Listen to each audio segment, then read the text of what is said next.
The Big H Podcast, tune in now. Conversations that'll wow. Laugh and learn, stay a while. Let's explore that Hilton style.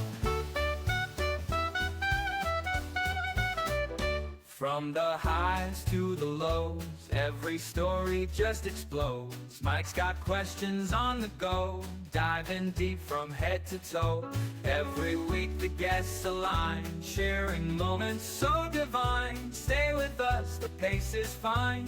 Every episode you'll find. The Big H Podcast, tune in now.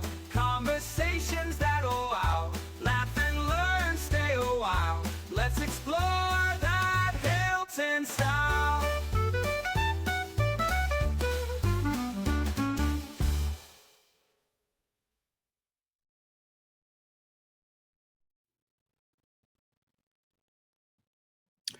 Hello and welcome to the Big H Podcast. My name is Mike Hayes, and joining me today is Jeff Murphy, middle school at Hilton PE teacher, coach, proud papa. Jeff, this podcast is going to air a little bit later, but last night, Maddie Murphy was a beast on that court. Yeah, Mike, thanks for having me. Maddie played great. The whole team played great. It seems like every single game, different players step up. Besides Mallory, of course, she's an amazing player.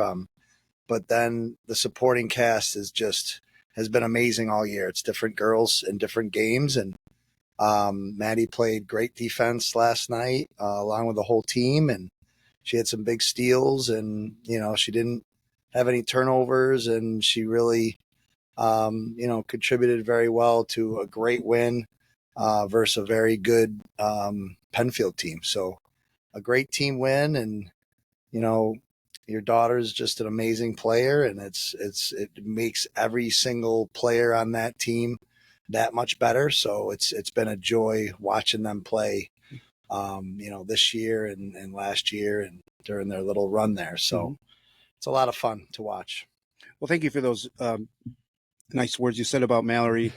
Also defensively, I don't want to forget about Maddie's rebounding lately. She had 8 boards yesterday, at least 8 boards, and stayed, I was watching the podcast or the broadcast today, and Sorensen made a comment.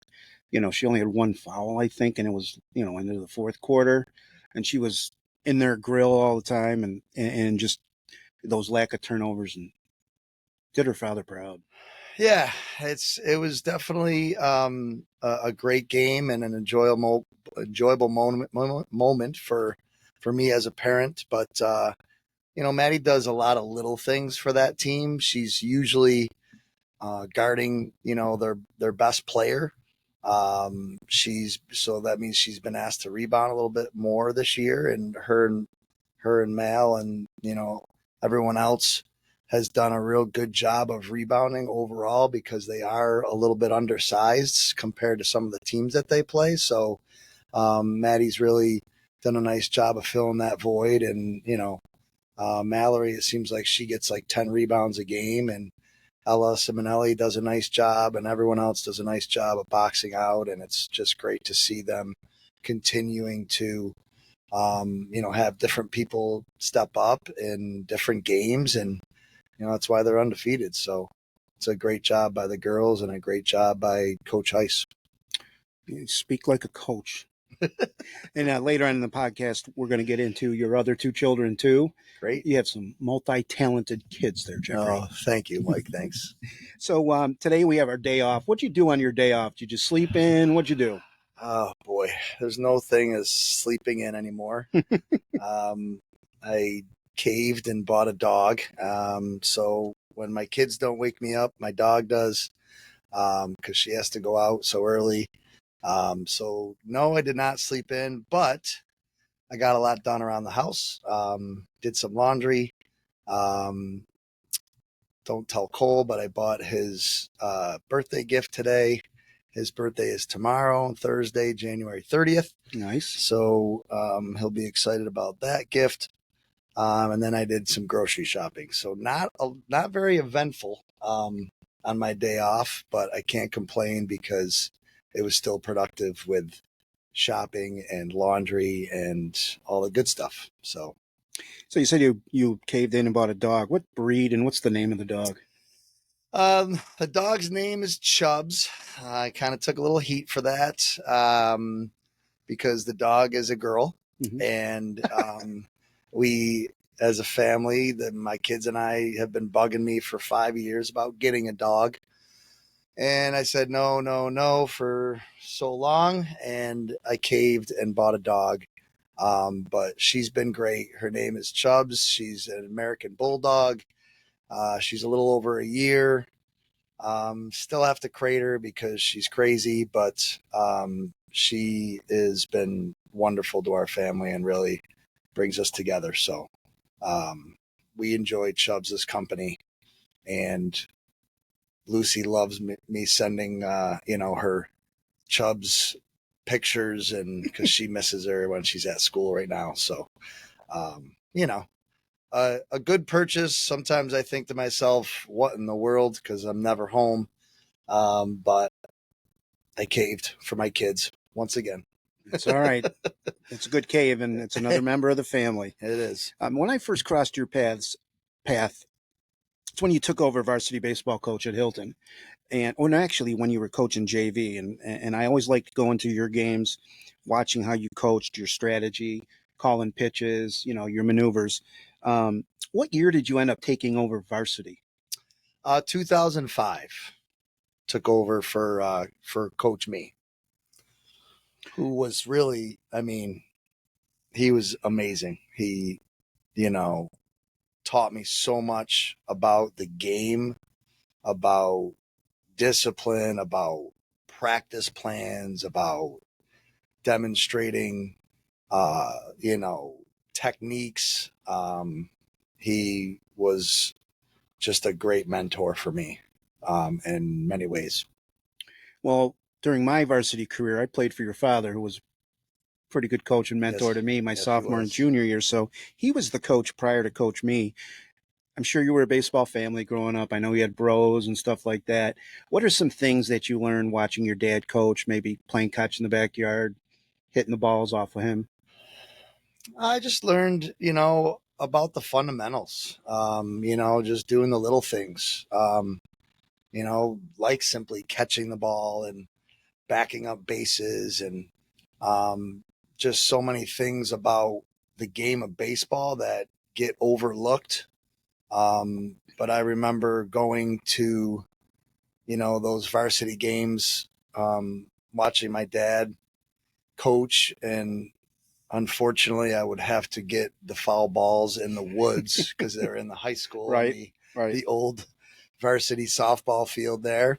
But other than that, it was just, it is just inevitable that I was going to be a cadet and coach there because I felt like I was always a part of it with my dad. And, and then when I was hired by the Hilton district, I just got, I got lucky. It was right place, right time. And Coach Me, really, taught me a lot about, teaching and coaching and trying to balance everything. And obviously my dad taught me a lot as well.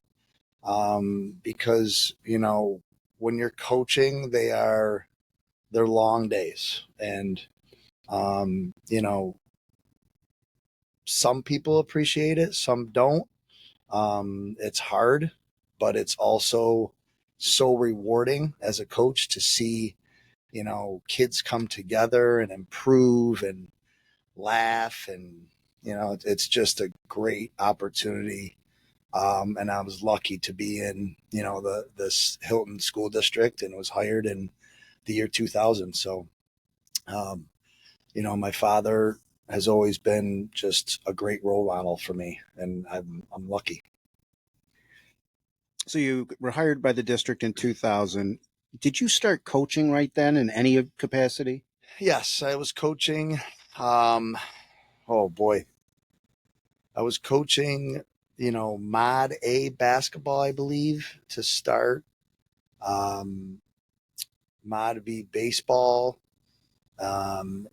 for Coach Me, and you know, they're just great levels to start out, and I learned a lot about so many different things. And I think a year later, I was coaching, one other higher level, Mod A baseball, and then JV, and learned a lot from Tom O'Sullivan and yourself when you were coaching baseball as well. And when you have a lot of different perspectives from different people, you're just constantly a sponge. You're just constantly learning stuff. You know, I'm still coaching now, and I'm still learning stuff. It's 25 years later. I'm coaching Mod B basketball, and I'm coaching my son, and it's like I'm still learning because it's kind of a different kid, but it's also, you do it for the right reasons. So, I really enjoy coaching at that level, the Mod B level, and it's just a lot of fundamentals where sometimes it's kind of a lost art these days. And I love doing it, and I will continue to do it until I retire, probably. You mentioned, we'll get into it later, that you were a college athlete, college baseball player at, I believe, Cortland. When you came back and you started coaching at the Mod A level, was it hard going from that, high level Division III sport and then coaching a lower level? It was. I actually I had a long-term sub position in Greece in 1998, right when I got out, and I coached JV baseball at Greece Arcadia for Chris Ruggieri, who's a great friend of Mm-hmm. mine, and he was another big mentor for me. Um, so I went from college to coaching that level, JV, and then I went back down in 2000. But, to me, a lot of it is the same because I was lucky to have three amazing baseball coaches growing up in my high school and college careers. And then when I went to coach the sport, I also was learning from people like Chris Ruggieri and Ori Me and my father, and, people that just give you a great perspective on the game. And I was lucky. My college coach, I went to Finger Lakes Community College for 2 years, and I played basketball and baseball there. And my baseball coach at Finger Lakes Community College was amazing. Is Robert Loudon, Coach Loudon there. He's um, just a great mentor for me. He taught me so much about the game, and I, continue to learn as well from coaching. Even if it's 12U baseball in the last couple of years, to varsity baseball for 15 years, it's still the game where you need to stress discipline and fundamentals and hustle, and base running is overlooked a lot. There's so much to the game of baseball that gets, you know, underlooked, that are very important. So,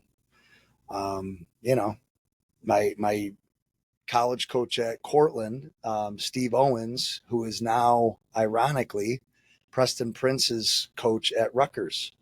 And we, made it to the Division III World Series at Cortland. It's just a great program. And it was really good baseball for a couple years when I went there and played. And then, I learned so much from him as well. So over the years, I've been lucky to have some great people, some great role models, some great coaches, to teach me the game. And I've kind of continued that throughout my coaching career as well. So, Well, been great. Dr. Casor will be proud of me because one of our intentional values, our cadet intentional values, is lifelong learners. So it's Yes. good to hear that you're doing that. If we reverse back to varsity baseball, what are some, the wins, losses, maybe some memorable games that you had? Because you guys went on great runs a couple years, at least that I remember. Oh man, there's so many memorable wins that we had. I think about our 2008 team, with John Schwind and Jeff Allen and Brian Duffy. They're just great leaders and great seniors. They were competitors. They were good leaders. They knew the importance of chemistry and hard work. I think we're seeing all those qualities right now because all three are doing amazing. So that run was just amazing memories. I think about our senior game in 2015, I believe it was, where we played Athena and we had a walk off. You know, they tried to squeeze and with a runner on, we were up a run and Scott Eisenmenger caught the ball in the air and doubled them up, and we won 7-6 on our senior day, and we wound up being a 1 seed and beating them for the division title. That stands out. Um, there's so many positive memories from coaching. I was so lucky to have so many, great kids that worked and trusted our program and our philosophy, and had some spectacular memories over the years. How many division titles did you win and how many sectional titles? I should have done my research. No, I know that we won one sectional title. Should have been two. I'm not over that yet. It's 2009. But division titles, I'm not sure. I know that it was probably, if I had to guess, probably, double digits, 9, 10, Mm-hmm. 8, 9, 10, something like that. We were also in a really tough division too, as well. My last 8 years of coaching, we played some really good teams. So it was definitely a battle every year, and we had so many great kids that worked and competed, and it was just a fun process. The thing that a lot of times gets overlooked is the coaches. When you have people like, Alex Coffey and Andy Fowler and Jeff Allen and Danny Hurlman and guys that come back and help out. It's just, Mike Vowles helped out too. It's just when you have guys that put in the time that, sometimes are not getting paid because of budget issues. You just, they sacrifice their time for your program, and that goes a long way. And we really appreciated their times too, and the time that they gave back to our program. They would come on our spring trips. Spring trips is probably the most that I missed, because you form a bond with your players, and more importantly, your players form a bond within the team and with themselves. And even Mr. D'Amico, who's our principal at Merton Williams right now, he came down to New Orleans, Louisiana one year for our spring trip, and we still kind of talk about that trip and the people that were a part of it. Kevin Wheelahan, who's now the varsity coach, would help with the spring trip sometimes, and there's a long list, and I apologize to anyone that I forgot, but it was just it was a special group of kids, and the coaching staff that put in mindless hours, for your program. um, the kids really respected it and appreciated it, and um, it was a blast. Yeah, I think you talk about the chemistry built on those spring trips because you're not only playing with each other, you're living with each other. So you get a lot of time together on travel and whatnot. Talk a little bit about some of the players you coached that went on to play some higher level baseball. Oh man, there's a lot. A lot of times, those types of kids, you didn't really have to teach them a lot because they knew a lot because of how much baseball they already played, and they would play a lot of travel ball growing up. Um, and but they're also the character of those kids, and it's a credit to their parents too. The Schwinns, the Eisenmengers, the Roloffs, the I can go on and on about the families, the DeVos family, the Coleman family. All these families give up, their own time for your program, and they help out with so much stuff because there's so much behind the scenes, that needs that you need as a coach, that I just want to coach baseball. Mm-hmm. And there was just so many people. Ann Hurlman would watch my kids in the press box while we were playing a game, and give them like 7 blow pops, but that's okay. But those people are just it.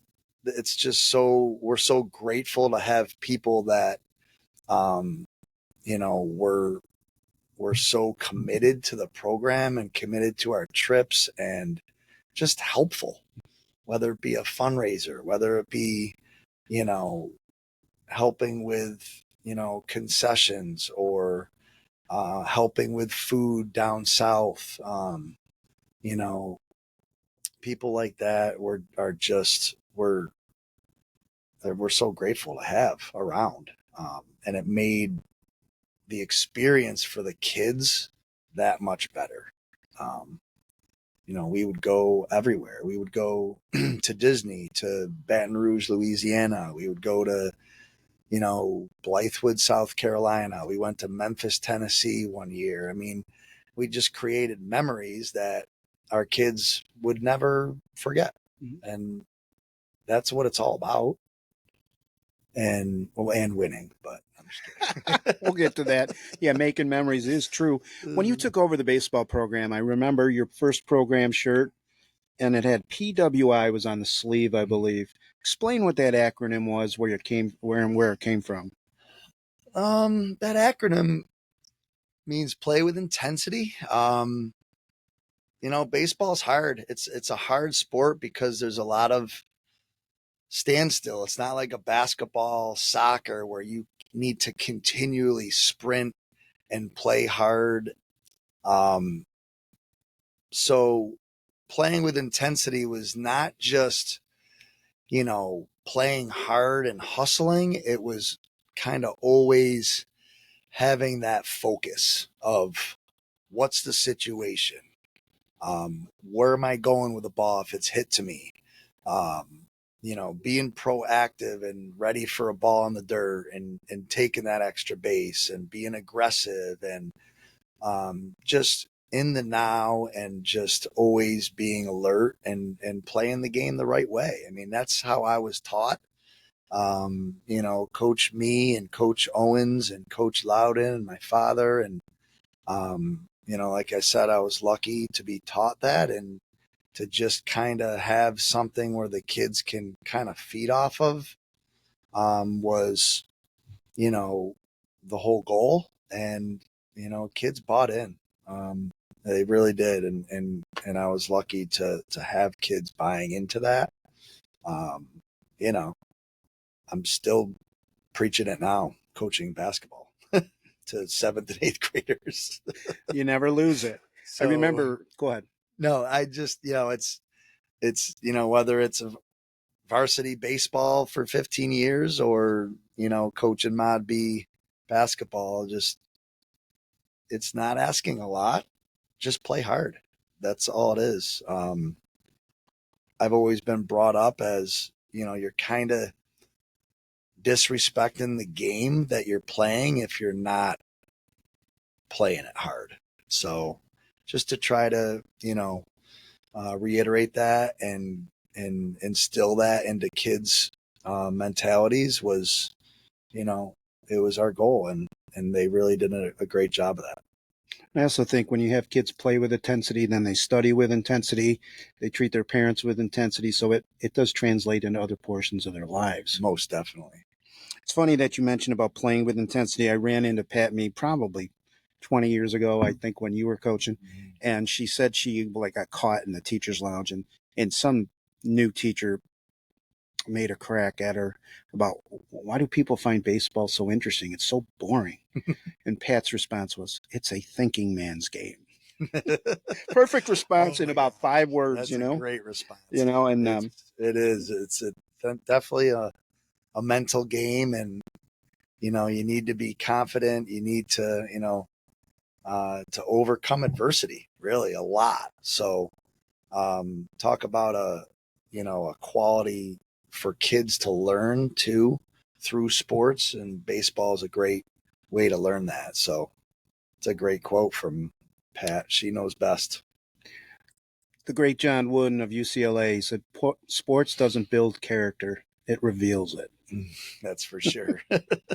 You also, as I want to get into, not a very successful baseball coach, you coached JV basketball, I believe, for a number of years, or I think maybe Made at first. Tell me a little bit about your time during that sport.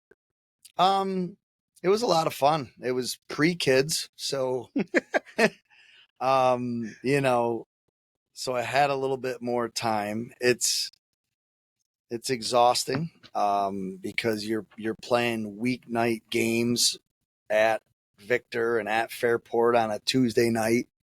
But it was a lot of fun. I had a great group. Most of those kids were like my baseball kids too. So I had a good rapport with them.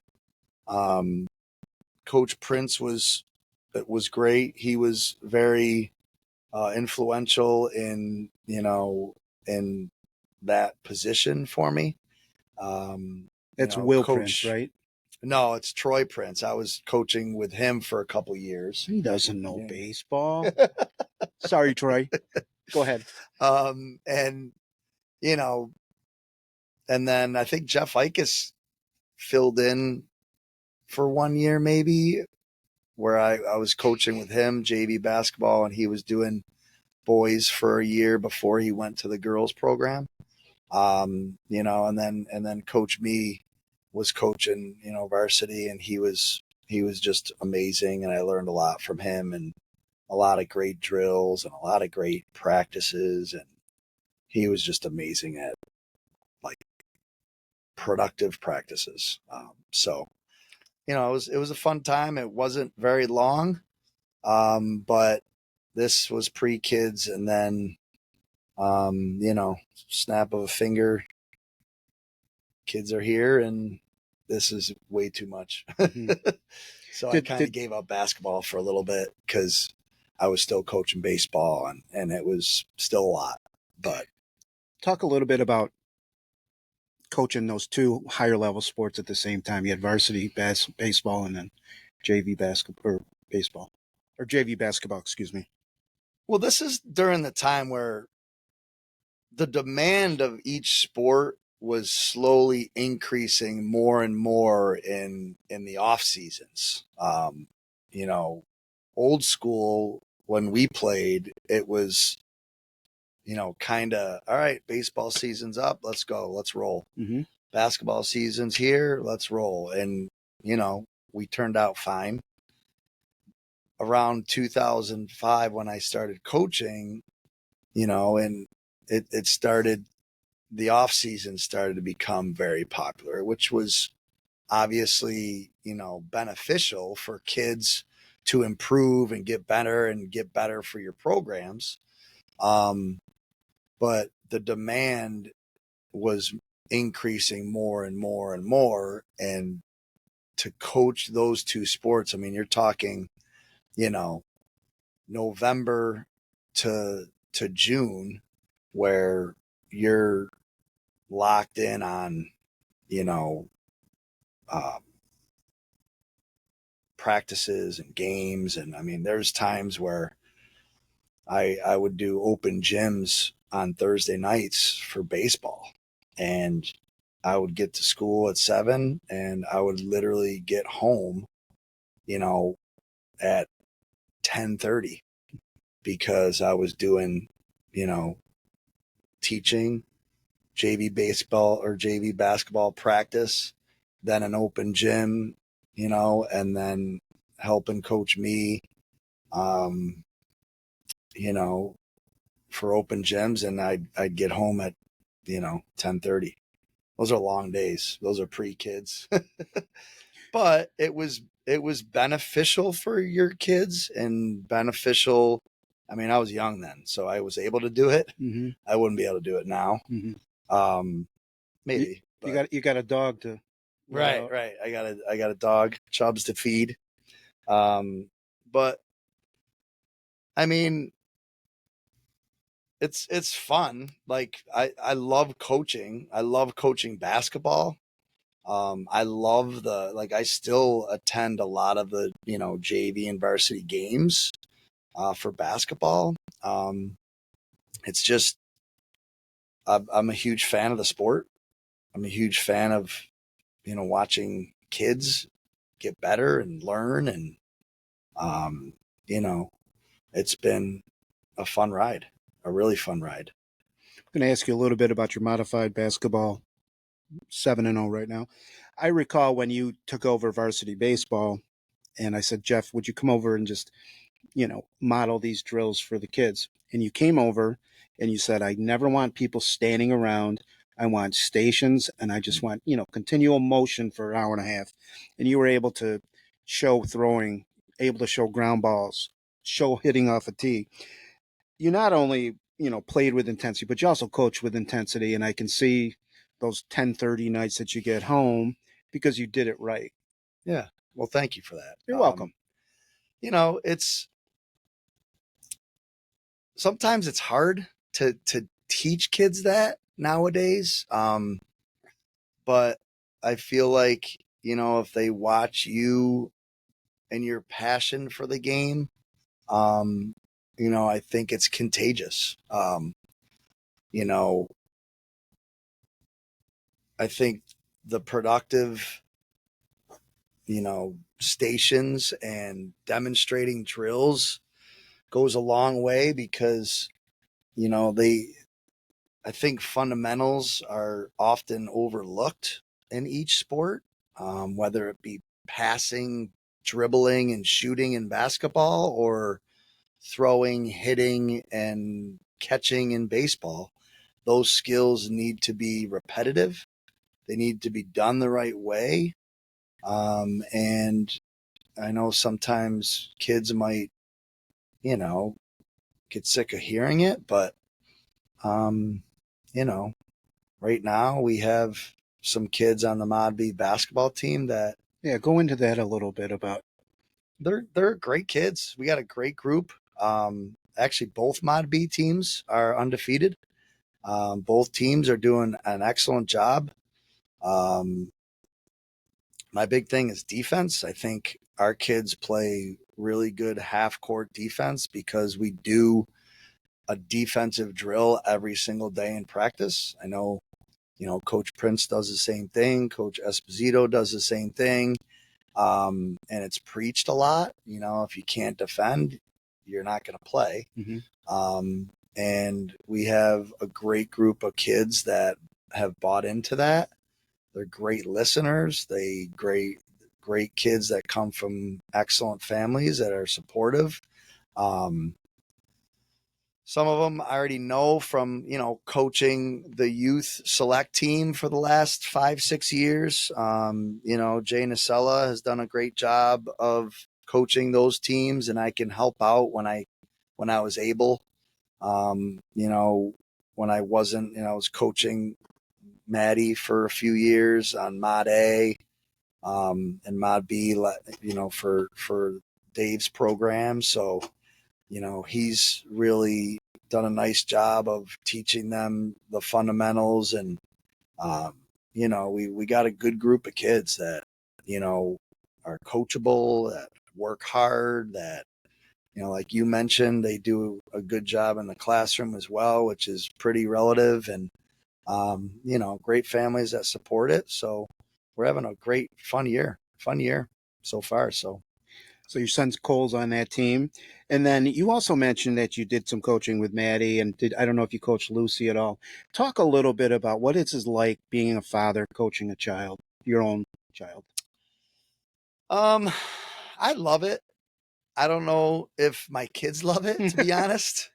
Um, I think they won't appreciate it until they get a little older, maybe.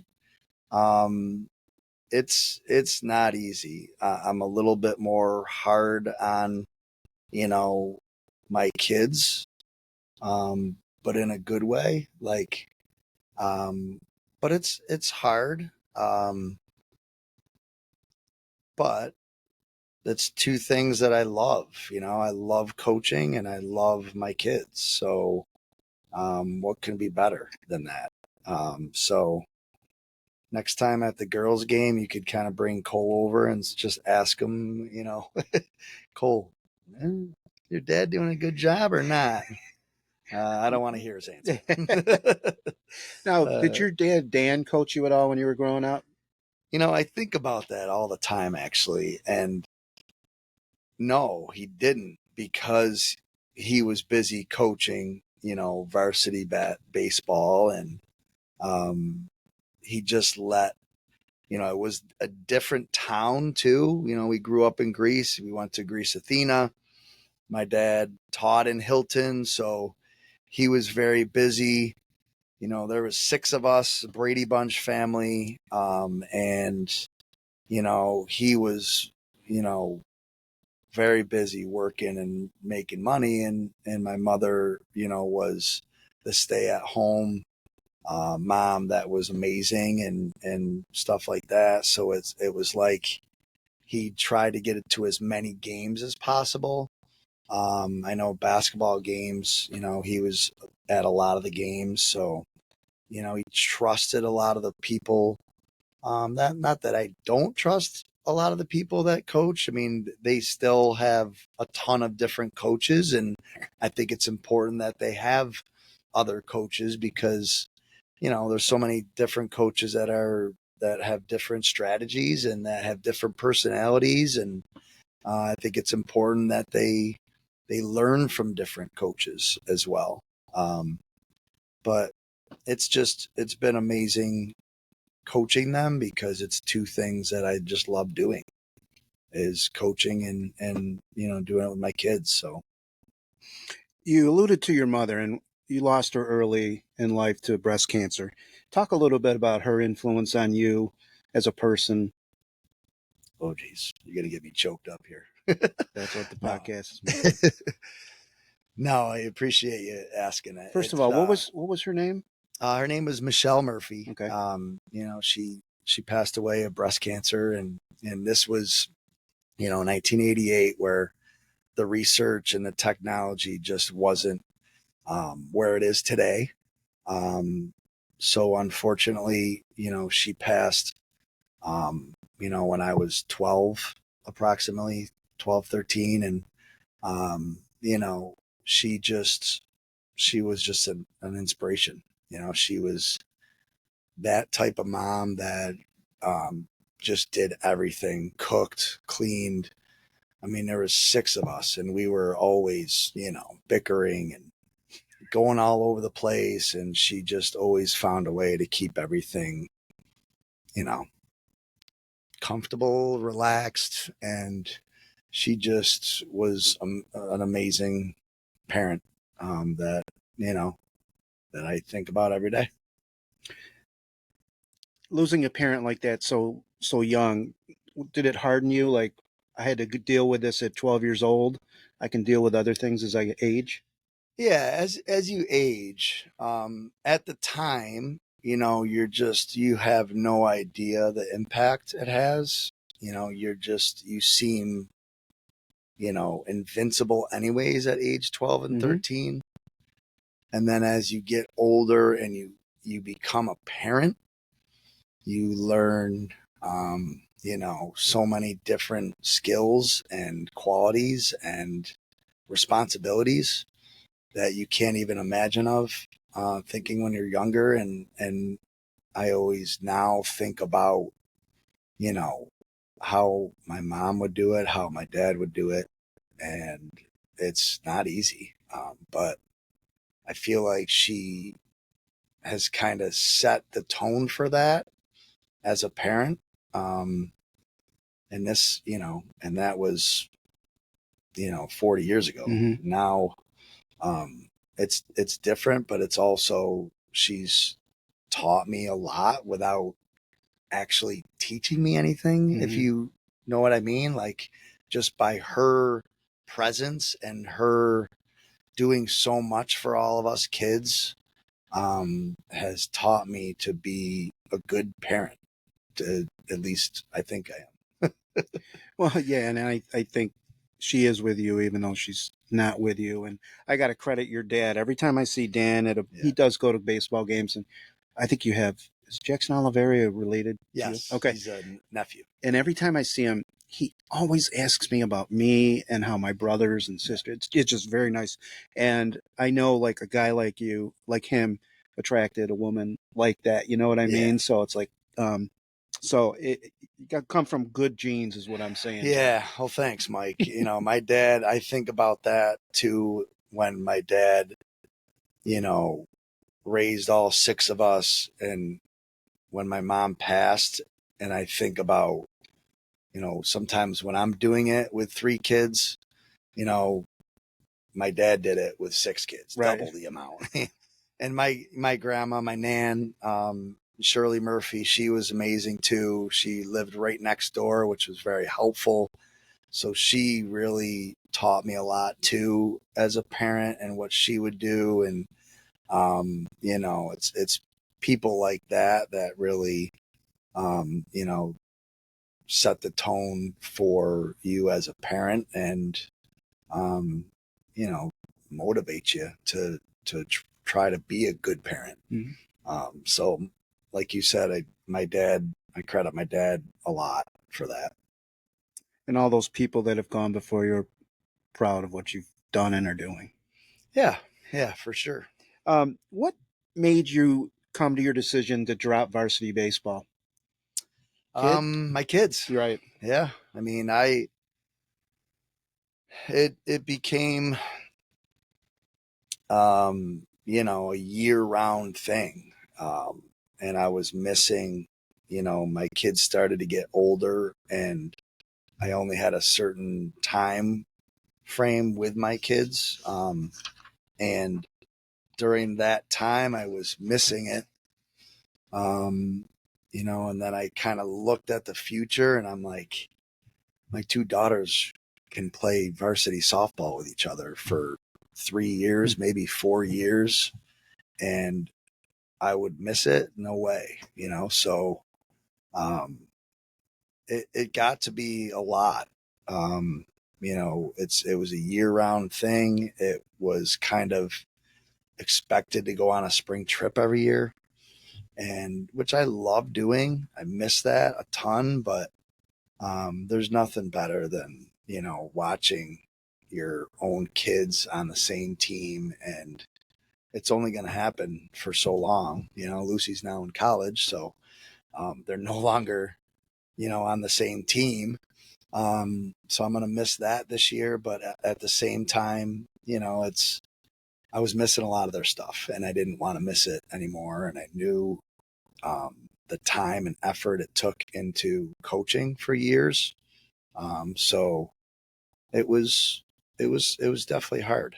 But no regrets, and I'm really happy that I made that decision because it's just less stress and it's more enjoyment of watching my kids play or even coaching my youngest son for baseball and basketball and stuff. So you've been alluding to your children. Let's listen to a little bit about more. You got oldest daughter Lucy, then Maddie, and then Cole. Talk a little bit about them, their talents, because they are multi-talented, not just athletes.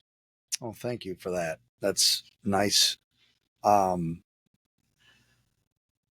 they honestly they feed off each other. They are all competitive and they all kind of compete within each other, not just in sports, but in academics. You know, they're always talking about their GPAs and mine's higher and yours is not higher and this and that. And I think that's healthy, you know, before the bench clearing brawls with all three of them. But they, you know, Lucy has done an amazing job of, you know, being responsible and setting the tone for the other two. I don't have to worry about Lucy because she's, you know, kind of the mother hen and she keeps the other two in line. So Lucy, if you're listening to this, I need you back home because Cole and Maddie are a disaster. No, just kidding. We miss Luce. She's at school and, you know, but I credit her with a lot of the, you know, with a lot of that. She's kind of led the way in school and for sports and work ethic and high character and kindness. And she has been a blessing. So she's done great. What school does she go to? She goes to Messiah University. She's playing softball there and she finished her first semester and did very well academically. And now it becomes hard because the softball season just started up a week ago and she's really pumped about that. So she's also, you know, they're going to Hawaii for their spring trip. So she's excited about that coming up in early March. So she's excited and, you know, I'm looking forward to trying to get out there too and watch some games with no extra time.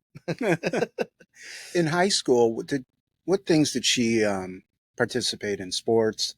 Any drama or anything like that? No, she did a lot of volunteer work. She helped mom out with theater club. She, you know, she did volleyball and she did softball. She played basketball up to, you know, sophomore year, and dad's still not over that, but it's going to be okay. But she, you know, was always productive with something, with her academics, with her friends. She's got so many different friends from different outlets, you know, whether it be high school or her travel softball team or her volleyball team or so she has just done very well with that social piece and she, you know, is just doing amazing with a lot of her organizational skills. That's one of her strengths, unlike her dad's. So, you know, I commend her for that. And she's just an amazing person. I like that phrase, mother hen. She is. Because I think, I don't know about you, but my family, my parents, you know, parented my oldest brother differently than they did Dave, but whatever. Then you go down to the middle one, sophomore Maddie. Talk a little bit about her. Oh, Maddie, poor Maddie. She's the middle child. She gets left sometime. No, I'm just kidding. She, she just seeks to amaze me every year. She is just an incredible person. She, there's very few people that do three sports anymore. Mm-hmm. And she continues to excel in the three sports that she plays. I mean, she's played varsity softball since she was in seventh grade. She played volleyball as a sophomore on varsity this year, and they had a great season. She was part of the sectional team last year as a freshman. And she continues to balance, the music piece as well. She is in chorus, is in jazz band. She balances both of that. I mean, I don't know how she does it, but she does it, and she does it very well. Um, she just continues to excel in a lot of things, and um, you know, I credit her, just her motivation and her drive and her determination to be successful. Um, like I mentioned earlier, I think Lucy has helped set that tone. Um, and she wants to be like Lucy. Sometimes Lucy doesn't understand that, Mm-hmm. but she looks up to Lucy and she wants to, be successful in all those three things, and or really 7, 8 things. Um, and she's not just a great athlete and a good student. She's just a caring person, and she's, amazing as well. I get to say caring person. That probably means the most It does. out of all those It qualities. does. It does. Even when Cole probably disagrees, but he needs to learn that as well. Yeah, talk about your youngest, Cole. Cole. The thorn among two other roses. Yes, he's also amazing person. He just, he annoys his sisters quite a bit, but he also looks up to his sisters, and he wants to be like them as well. He has also balanced sports with, a lot other of his hobbies. He did theater club last year and balanced that, and he's doing jazz band this year with Mr. Weber, and has tried to balance both of those while getting good grades. And his GPA was in around a 95, I believe, in the second quarter. So he's doing a good job as well, trying to balance, you know, everything with sports and, um, with school and music and a lot of different, um, you know, hobbies that they enjoy doing. So, doesn't really pick up his room too much. It's a mess, but we'll let that go for now. He'll get better at it, but he does awesome. Well, one of my best memories is when the girls made that state run last year in Troy. Yeah. And he was making signs, leading the He cheers. was awesome. He was awesome. He was awesome. Him and my nephew Drew, my brother Ben's son, came out. My brother Ben drove to Albany for one day for that game, and that was amazing. And his son and Cole kind of teamed up on that day, and that's what I remember too. During that game, it was just amazing, and them, really being a part of it, because that was, as that was one of the best games I've ever seen. Mm-hmm. And it was just an exciting time, and it was an exciting win for the girls, and um, Cole was a big part of it. So He and his cousin were leading the cheers for Hilton. That's they for were. sure. It was great. It was great. And he loves doing that too. He loves going. He wants to go to all the boys' games with and watch the varsity. And he was a ball boy the last couple years with Coach Prince, and with their success last year with Brady Gehrig, and Tim Graziano, and he was the ball boy when they were in 6th grade. He always has been kind of a part of it just because, I'm either coaching or helping out or something like that. And always been part of Hilton. So it's kind of in his blood a little bit, so he really enjoys, he wants to go to the, Mod B, other Mod B team or the Mod B girls team, or, he always wants to go watch sports, and there's nothing wrong with that. He's always been a big supporter. So, Well, I wish Lucy luck in her softball and that yeah. Hawaiian trip that you get to go to.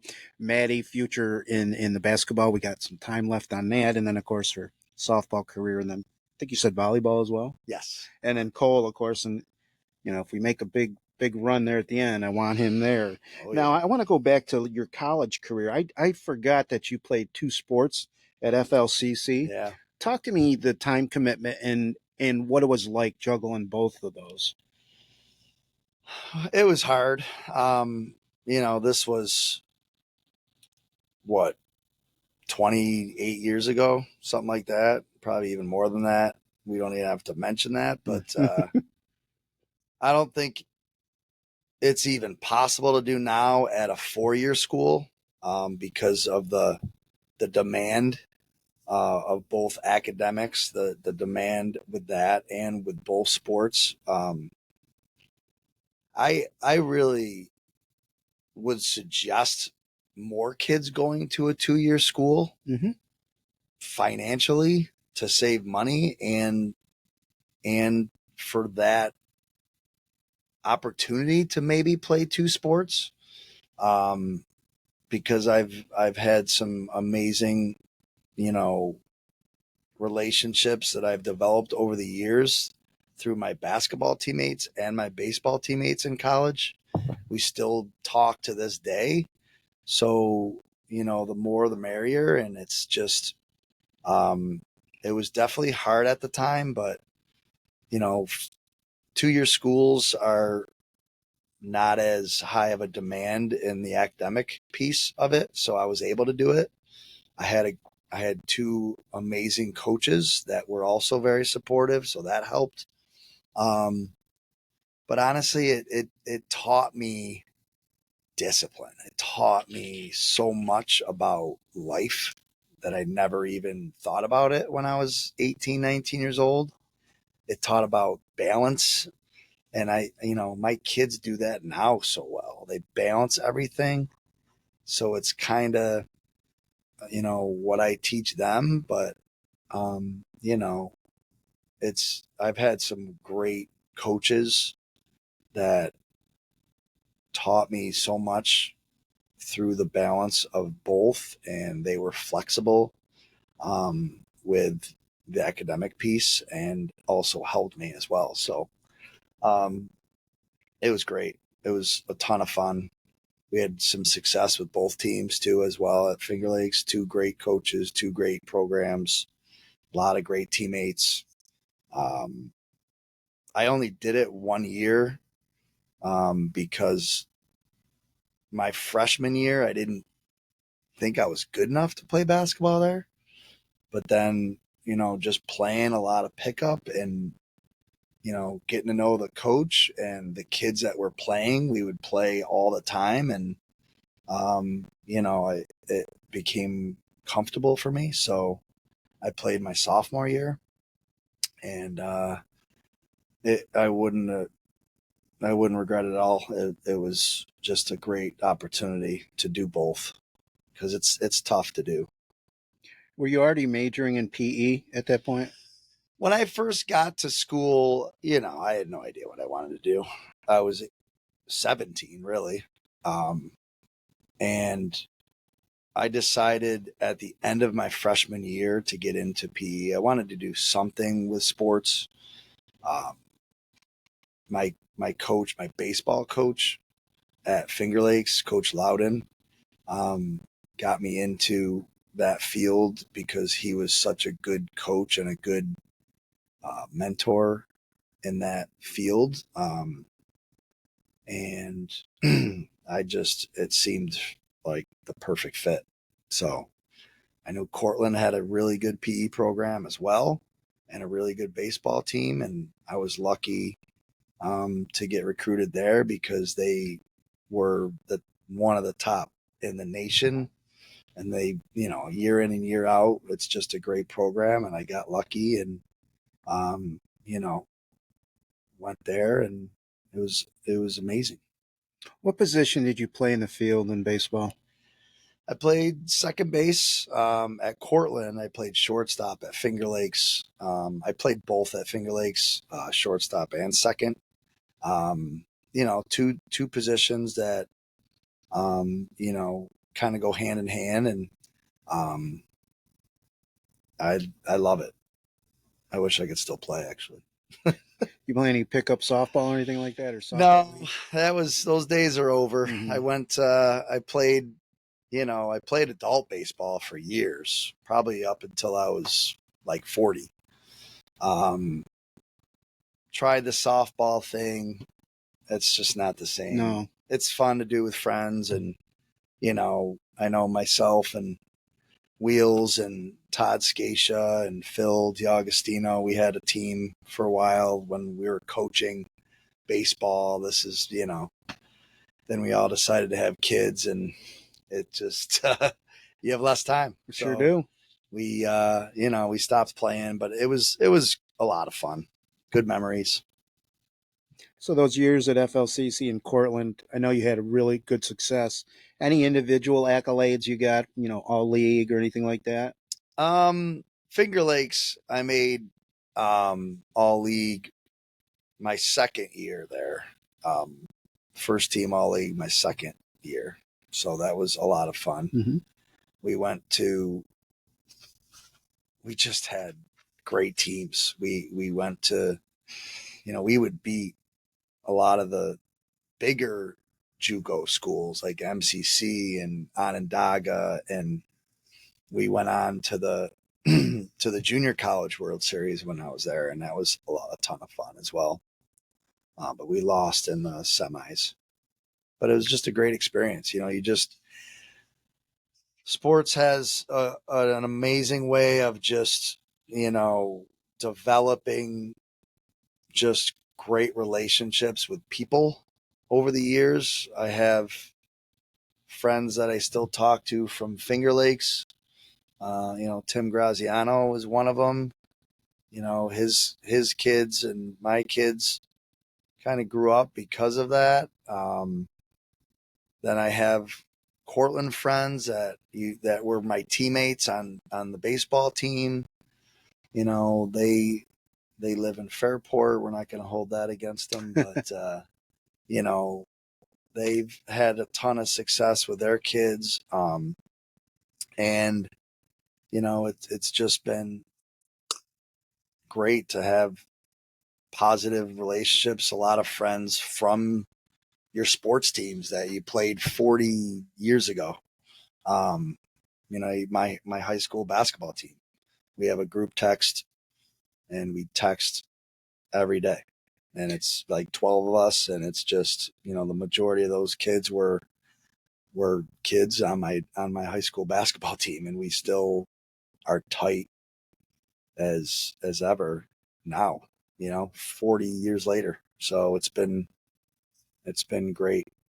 Well, talk a little bit about that, because that was an exceptional team. You're a Greece Athena Trojan alumnus and state champion too. Talk a little bit about your success. Oh my gosh, what great memories. Your teammate, and I think I see a big jersey retired there on the wall as well. Yeah.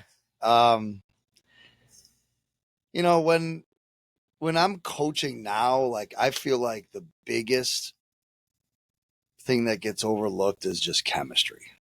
Like, I feel like our team in 92, yes, we had John Wallace, that's amazing, but we were so tight. We were all unselfish. We were all competitive. We were all loyal to each other. We all just laughed all the time and had fun, but still competed at a high level and were confident. And it was never about me with anyone. and if anyone was the most unselfish, it was John. Mhm. Like, he was so loyal and so unselfish and such a great person that he and everyone, obviously we all looked up to him. But He was 6'8". right. Yeah, literally. But we also looked up to him because of his, leadership and his, not just his ability, but he got it. He led us. He trusted us. We trusted him.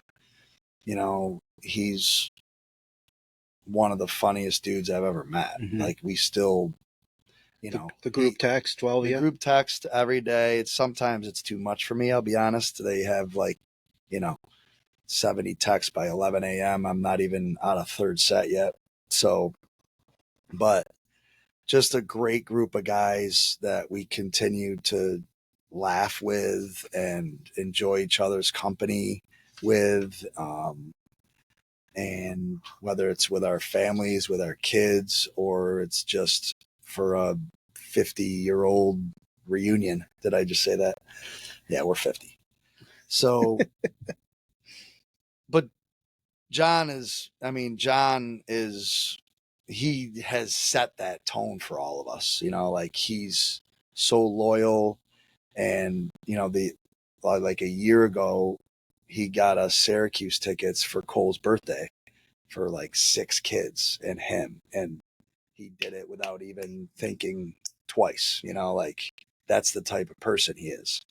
And we all kind of followed that lead and just, we had a tight bond, and we still do. And it's just kids. I honestly feel like our daughter's team is very similar. Mhm. Like, they have that chemistry, and they're unselfish, and they feed off each other, and it's someone different stepping up in different games, and they're competitors.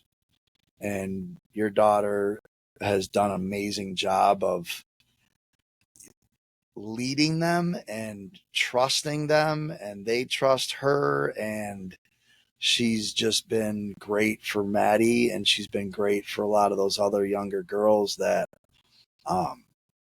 she's not just a great basketball player. She's a great leader, great person.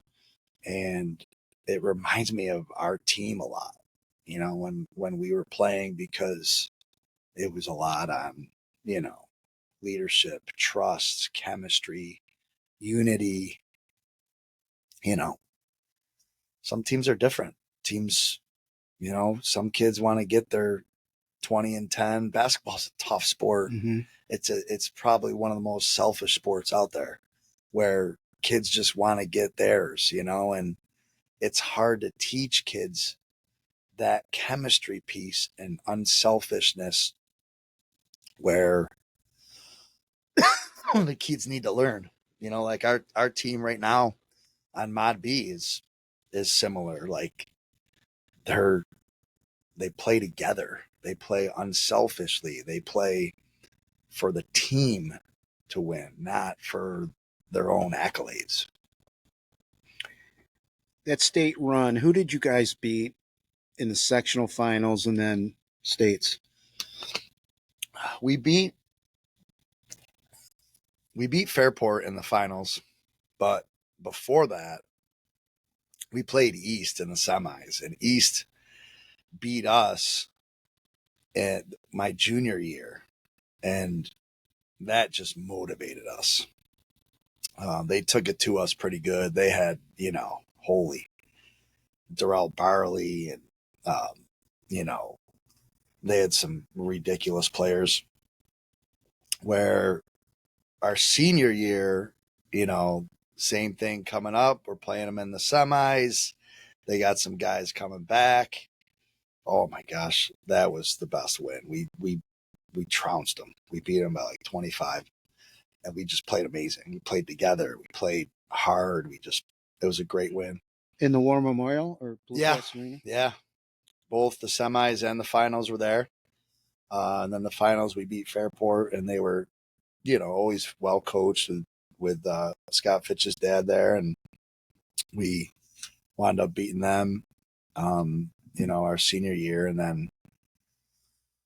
then we went to regionals. We went out to Niagara Falls and beat them, Niagara Falls, LaSalle, and that was a great game. And they had some good players, and we won by like 10. And then we went to states, and we played Ithaca, and we beat Ithaca pretty well. And then we played Liverpool and beat Liverpool. So, or maybe it was Liverpool first, then Ithaca. I don't know, a long time ago. But we just, a lot of the games, it was just, we were so deep. We had different people stepping up. We had John, that's helped, but we also had a lot of shooters. Mm-hmm.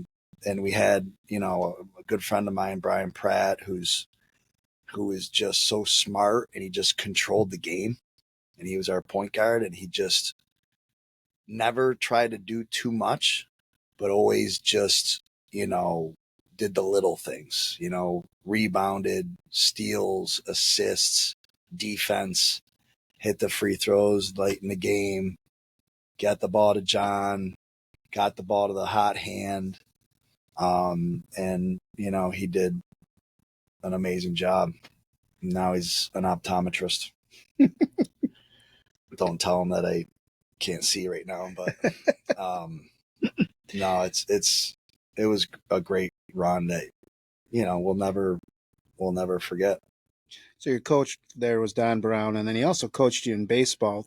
Talk to me a little bit about your baseball career in high school, when you got moved up to varsity, whether it was sophomore, junior, and how you did there. Baseball team, we were like 500. I felt like we should have been better than that, but it was hard. We play a lot of really good teams. The Webster teams were loaded back then. Fairport was always good, and I didn't play varsity until I was a junior. The teams before me, when I was a sophomore, they had a ton of talent on them, and they were very good. It's actually, like Jason Bunning's group with Dave Allen and Dave Schumacher, and like my brother's group. They were loaded with talent. They had a lot of talent. So, I played GB when I was a sophomore, which I was fine with because I played a lot. And then my junior year, then we graduated a lot of talent. So, we were a little above 500. But Coach Brown, he did a great job, teaching me the fundamentals, and, teach me about baseball. And, he was probably sick of me from November to June. But, I got to know his coaching style, and, what his expectations and stuff like that. So, it was a great experience. Played with some really good players as well. And, it was a lot of fun. And as you said earlier, you were the Brady Bunch family, or 6 of you. Talk a little bit about your siblings and what they're up to now. Local, jobs, children. How many times over you're an uncle? You got another hour?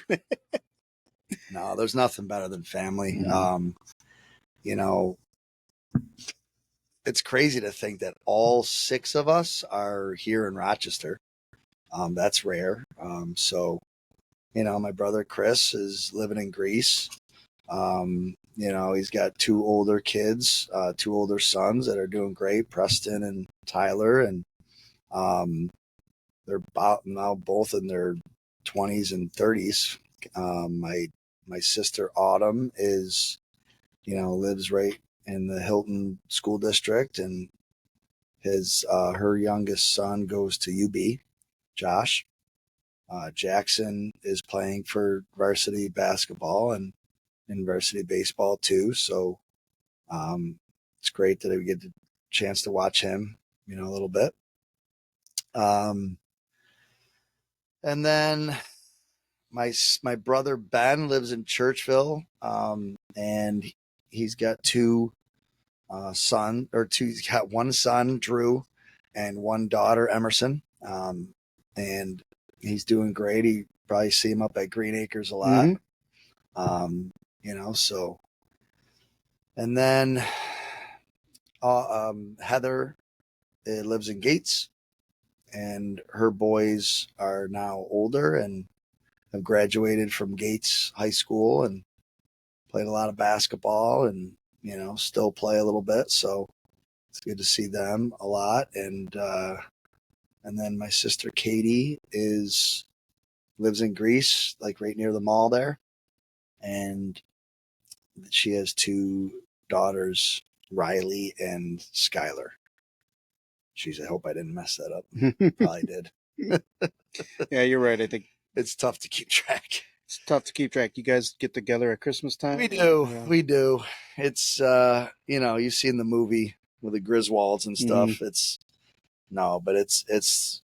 there's nothing better than family. They come and everyone's busy and they still find a way to come to my kids' games, and we try and get to their kids' games, and it's just a lot of fun, and we're lucky that everyone, is local. And now I know why my dad goes down to Florida every year. He just wants to get away from the craziness. Not to mention the great weather, but they go down. My dad and Tina go down to Clearwater area and around Christmas time to like late April, early May. So I took my kids down there a couple years ago. That was a great decision because after we were down there, I'm like, all right, and now I know why you guys come down here. It's amazing. We got to do so much stuff down there, and got spoiled by Tina cooking every day, and it was a lot of fun. So, great area, and there's nothing better than family. I got a couple more questions here, and then we'll wrap it up. Do you have a favorite food to eat or make? Oh boy. Well, I gotta say I'm definitely an improved cook from, let's say 10 years ago.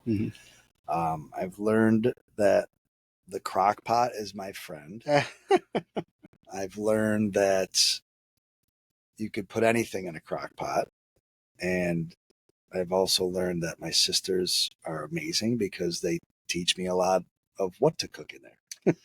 And an air fryer. That's clutch too. Oh, yes. But, it's tough because all my kids like different things. One's favorite meal is an Aldi pizza. The other one is, tacos. So it's tough. But I would probably say corned beef is my go-to. We love St. Paddy's Day, as the Irish do. And my kids actually like it. So we have it on St. Patrick's Day, and we try to do it a couple other days throughout the year. So that is my go-to. But how about a favorite movie? Favorite movie? Well, it's got to be baseball related, right? So I'm thinking, Bull Durham, Major League. There's a lot of good classics. The Natural,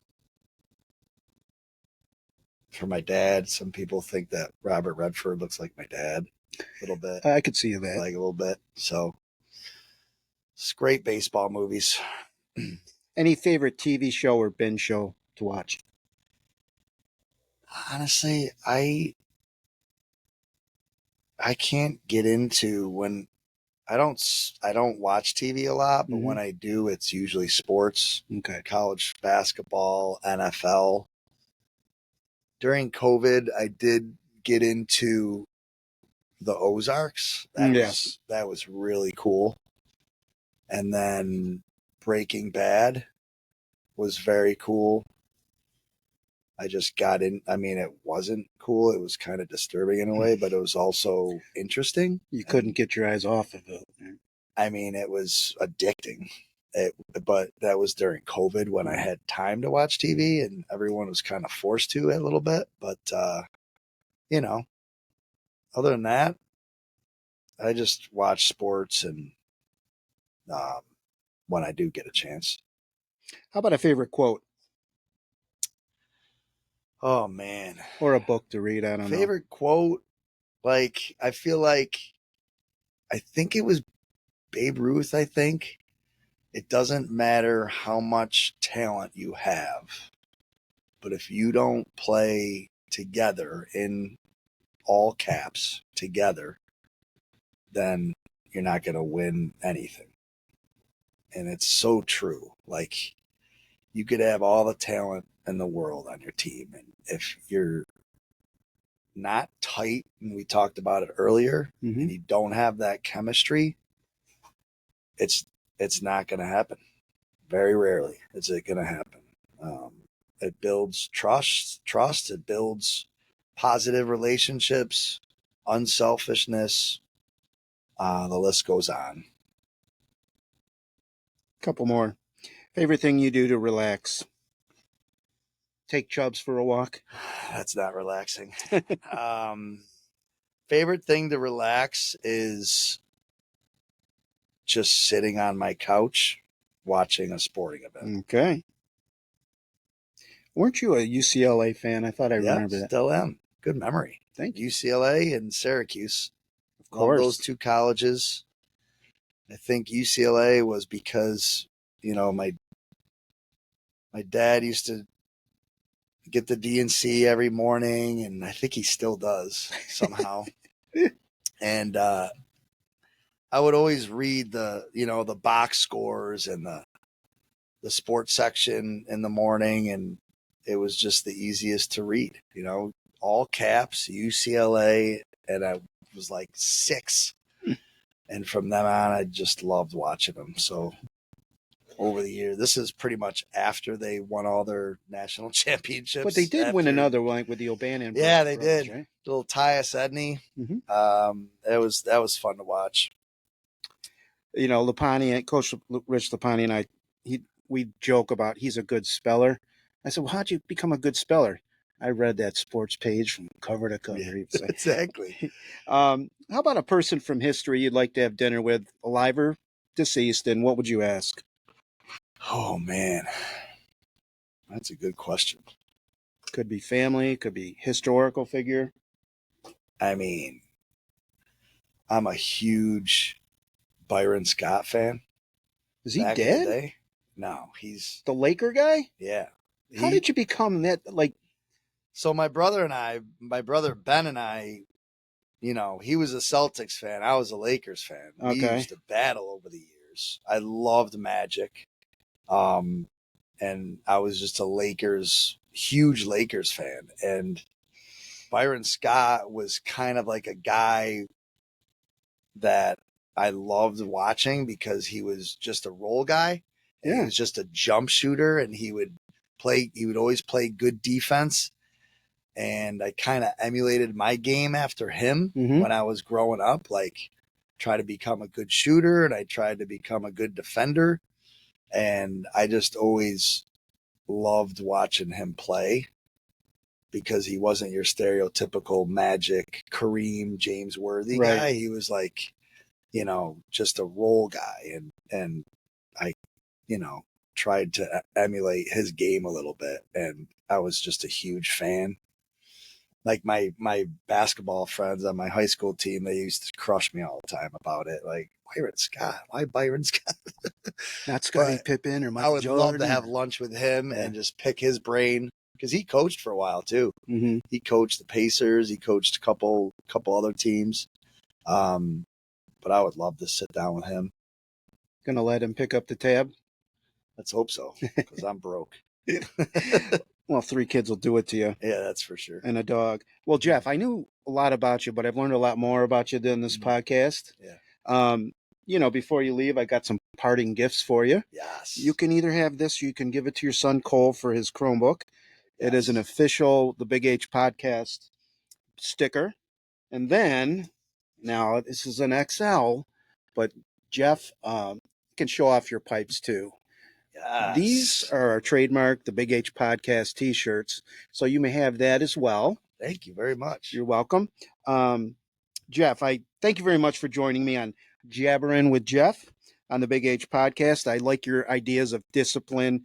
And I think what even came out more was chemistry on what you believe, not only in your family, but in the teams that you coach or the teams that your kids are on. Please follow me on X at MichaelHeist17 or on YouTube at the Big H Podcast or Spotify at the Big H Podcast. Jeff, take care. And thanks again for joining me. Thanks, Mike, for having me. That was a lot of fun. We'll see you at the gym. Awesome. The Big H Podcast, tune in now. Conversations that'll wow. Laugh and learn, stay a while. Let's explore that Hilton style. From the highs to the lows, every story just explodes. Mike's got questions on the go, diving deep from head to toe. Every week the guests align, sharing moments so divine. Stay with us, the pace is fine. Every episode you'll find